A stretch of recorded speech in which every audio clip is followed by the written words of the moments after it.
اور کامیابی کو سمیٹ رہا ہے یا نہیں، اور جہاں ضرورت ہو اس کو مزید رہنمائی فراہم کی جائے۔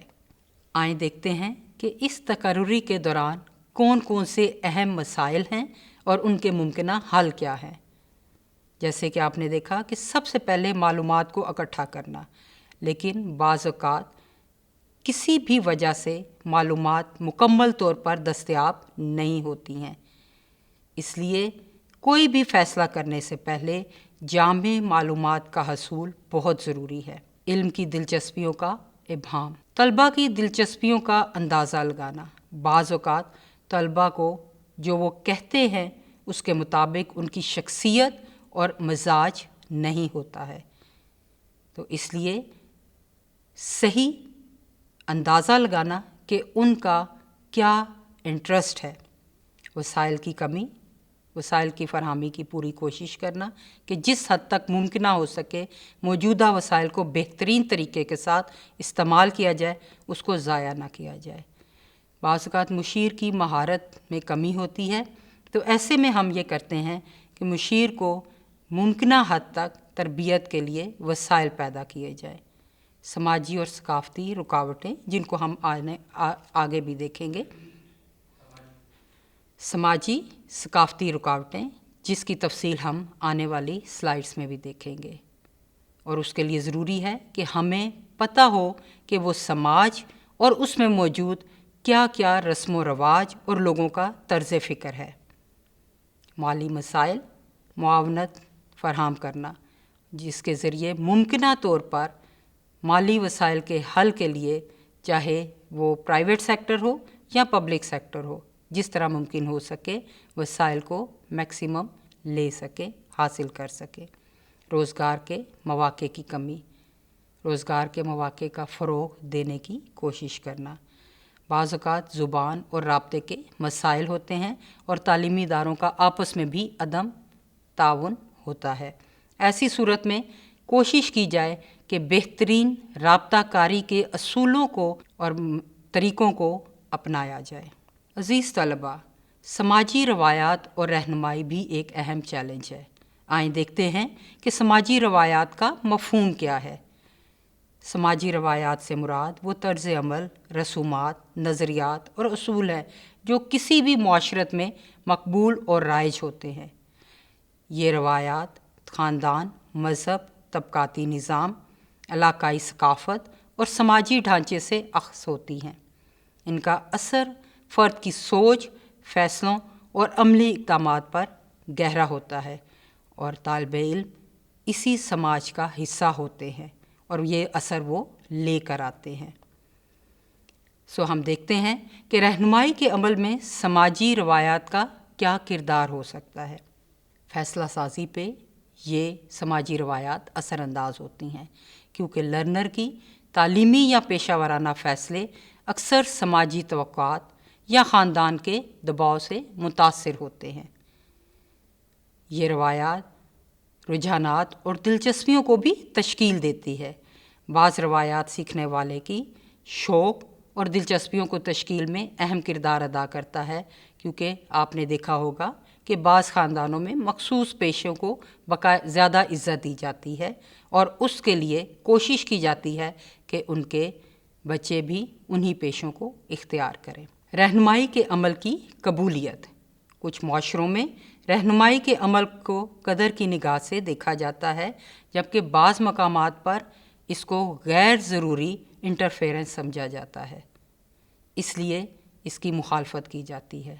رہنمائی کے دائرہ کار کا افیکٹو ہونا، سماجی روایات بعض اوقات سیکھنے والے کو مخصوص شعبے تک محدود کر دیتی ہیں، جس طرح لڑکیوں کو روایتی شعبوں کی طرف مائل کیا جاتا ہے اور معاشرہ ان شعبوں کے علاوہ ان کو کسی اور شعبے میں جانے کی اجازت نہیں دیتا ہے۔ اس طرح سے وہ ایک دائرہ کار کی حد تک محدود کر دیا جاتا ہے۔ سماجی روایات کی اقسام اور ان کے اثرات۔ عزیز طلباء، ہم دیکھتے ہیں کہ سماجی روایات کیا ہیں اور یہ کس طرح سے اثرات پیدا کرتے ہیں۔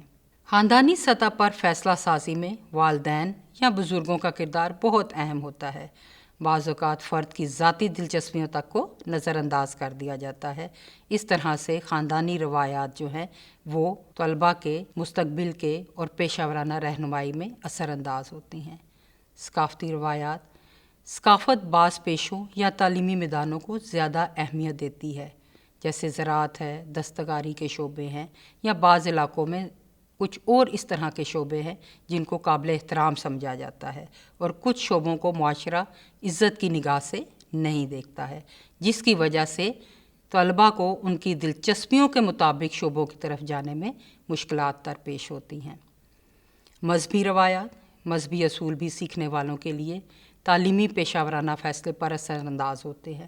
بعض اوقات کچھ پیشے ایسے ہوتے ہیں جو کہ مذہبی اقدار کے مطابق زیادہ اہمیت کے حامل سمجھے جاتے ہیں، اور معاشرہ کوشش کرتا ہے کہ اپنے افراد کو ان پیشوں کی طرف لے کر جائے، لیکن تمام افراد ان پیشوں کی طرف تو نہیں جا سکتے۔ ایسی صورتوں میں دیکھنا کہ طالب علم کی دلچسپیاں کیا ہیں، اس کی صلاحیتیں کیا ہیں، اور اس کے مطابق اس کو آگاہ دینا۔ معاشرتی درجہ بندی، طبقاتی نظام یا سماجی اسٹیٹس بھی بعض اوقات سیکھنے والوں کی رہنمائی کو محدود کر دیتا ہے۔ سماجی روایات کی وجہ سے جو درپیش مسائل ہیں، جیسے آزادانہ فیصلہ سازی میں رکاوٹ، جس میں سیکھنے والے کو اپنی دلچسپی کے مطابق شعبہ منتخب کرنے کی آزادی حاصل نہیں ہوتی۔ سماجی توقعات کی وجہ سے بعض پیشے یا شعبے ہی مقبول سمجھے جاتے ہیں، جس کی وجہ سے پیشہ ورانہ مواقع محدود ہو جاتے ہیں۔ جب فرد کو اپنی دلچسپیوں کے خلاف فیصلہ کرنا پڑتا ہے تو یقینی طور پر ذہنی تناؤ کا شکار ہو جاتا ہے۔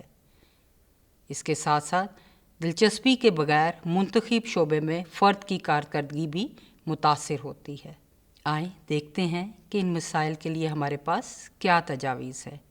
آگہی مہمات، اویئرنیس کمپین، جس کے ذریعے سیکھنے والوں اور والدین کے لیے ایسے پروگرام مرتب کیے جائیں تاکہ وہ روایات کے دباؤ سے آزاد ہو کر فیصلہ کر سکیں کہ ہم نے کس شعبے کی طرف جانا ہے جو ان کے مزاج کے مطابق ہوں۔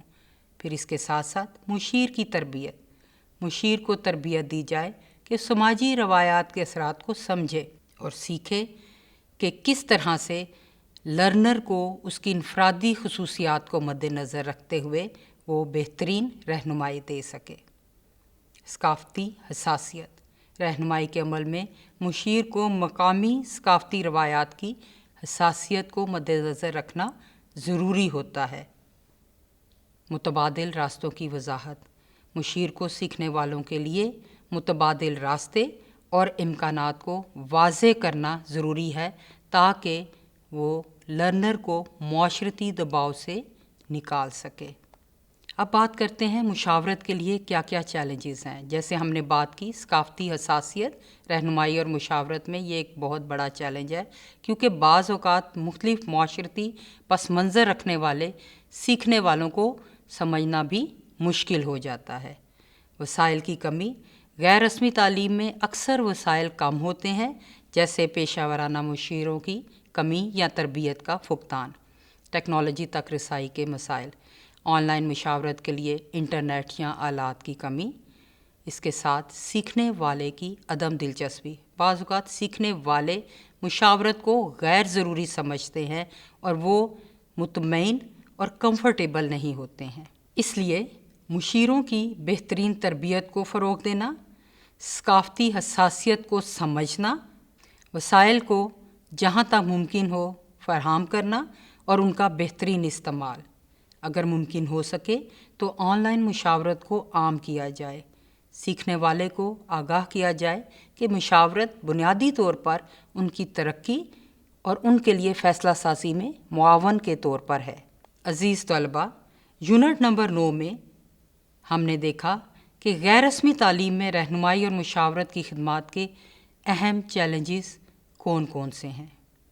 اس عمل میں رکاوٹیں، سماجی، ثقافتی اور انتظامی عوامل کیا کیا ہیں۔ غیر رسمی تعلیم میں سہولیات، بنیادی ڈھانچے اور تربیت یافتہ عملے کی کمی ایک بہت بڑا مسئلہ ہے۔ تقرری کے عمل میں روزگار کے مواقع کی کمی، طلباء کی غیر یقینی توقعات اور معاشی دباؤ جیسے مسائل درپیش ہوتے ہیں۔ معاشرتی روایات، ثقافتی اقدار بعض اوقات پیشہ ورانہ مشاورت کے کردار کو محدود کر دیتے ہیں۔ کچھ معاشروں میں والدین یا بزرگ افراد کی رائے کو پیشہ ور مشیر کے مشورے پر ترجیح دی جاتی ہے۔ مسائل کے ممکنہ حل اور متبادل حکمت عملی اپنانے سے رہنمائی اور مشاورت کی خدمات کو زیادہ مؤثر بنایا جا سکتا ہے۔ عزیز طلباء، ہم نے دیکھا کہ رہنمائی اور مشاورت جو کہ غیر رسمی تعلیم کے کانٹیکس میں ہے، ان 9 یونٹ پر مشتمل ہے۔ اس کے ساتھ ہی غیر رسمی تعلیم میں رہنمائی اور مشاورت کے ٹی وی پروگرام کا سلسلہ ختم ہوا۔ یہ 9 یونٹ اور پروگرام آپ کو تعلیمی راستے میں آسانی کا باعث بنیں گے۔ ایکسپرٹ ڈاکٹر طاہرہ علامہ اقبال اوپن یونیورسٹی کے اسٹوڈیو سے آپ سے اجازت چاہتی ہیں۔ اللہ حافظ۔